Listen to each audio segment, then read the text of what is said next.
Welcome to Lesson 9, Observability, where we stop guessing and start knowing what the cluster is actually doing. It's slow isn't a bug report, it's a starting point. The job of observability is turning that vague complaint into something precise, like P99 latency on API checkout spiked at 1432, correlated with CPU saturation on node 7, traced to a 3-second query in cart service. 3 pillars get us there: metrics, logs, and traces. Each answers a different question, and knowing which to reach for is the whole skill.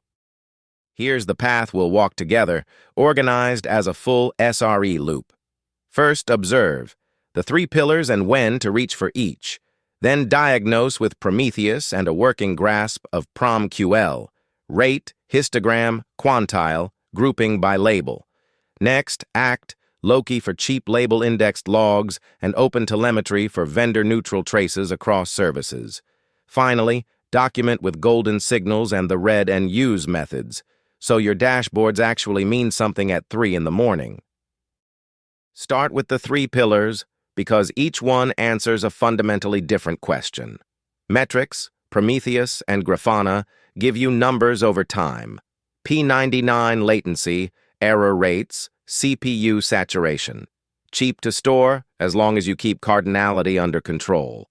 Logs, Loki with PromTale, are time-stamped events. What did PodX actually print? Show me every error in the last hour. Powerful, but expensive at scale.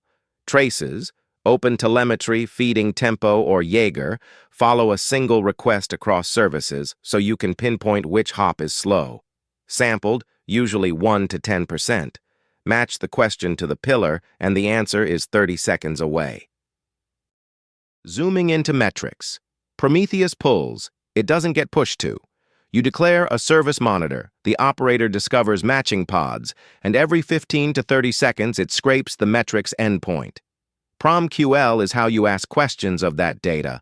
Rate over 5 minutes for requests per second, sum by status to group errors, histogram quantile for your P99. And know your 4 types. Counters only go up, gauges go up and down, histograms bucket for percentiles, summaries pre-compute them. Pick histogram when you need flexibility across dashboards. Now, what do you actually measure?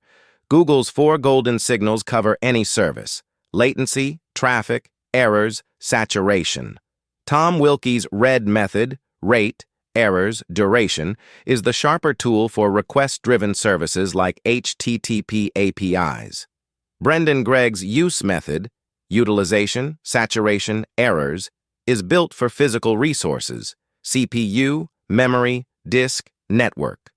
Pick the one that matches what you're looking at, and every panel on your dashboard suddenly has a reason to exist. Metrics tell you something's wrong. Logs tell you what happened. And at Kubernetes scale, Elastic gets expensive fast because it indexes every word. Loki flips that. It only indexes labels like namespace, pod, and app, then greps the actual log content on demand. The query language LogQL feels like PromQL with a regex twist, so your Grafana dashboards stay consistent.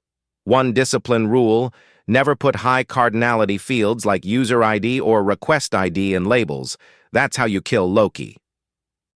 Logs answer what happened in one service, but when service X calls Y calls Z, no single log file tells you where the time went. That's the problem traces solve.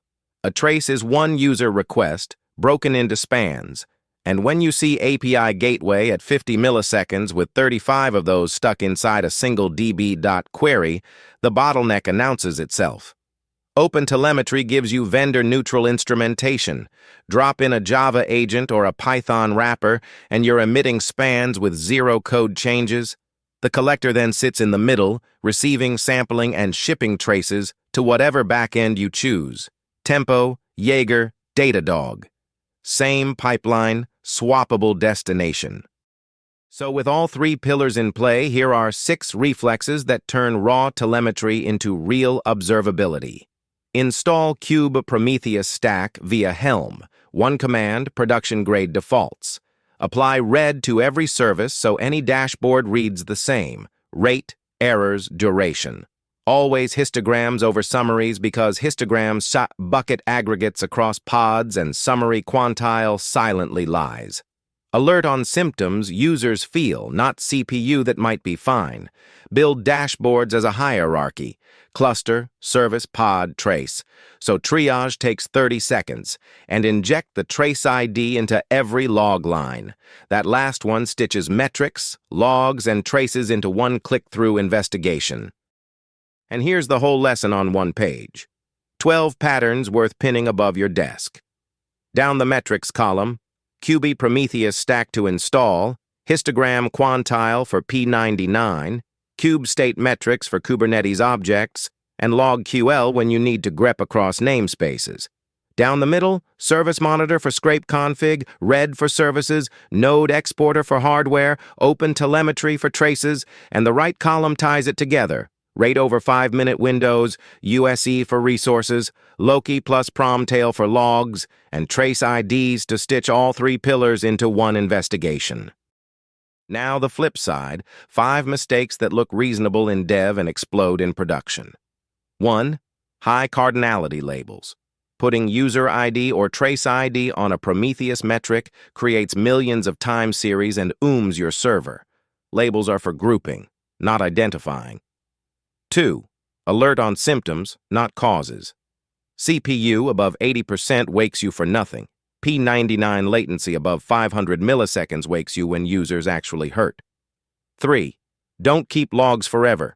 7 days hot, 30 cold, archive past 90. 4. Pick a method per dashboard, read or use, not a 12-panel collage. And 5. Sample your traces. 1 to 10% in prod. Always keep errors. Unsampled tracing is the bill nobody sees coming. Theory's done. Time to build muscle memory with 3 exercises. First, install kube-prometheus-stack with Helm. Kind cluster, 1 command, 2 minutes, and you've got Prometheus, Grafana, and 50 dashboards out of the box. Second, deploy nginx and build your own red dashboard.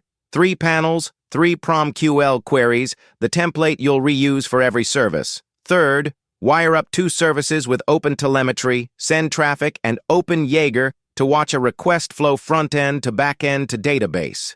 After this, the 3 pillars stop being slides and start being reflexes. And that's lesson 9. Your cluster is now legible. You can ask it hard questions and get precise answers across metrics, logs, and traces. Next, we shift tags from advanced to professional, and we tackle autoscaling, HPA, VPA, the cluster autoscaler, and KETA.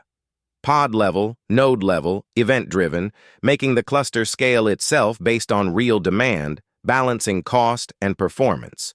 See you in Lesson 10.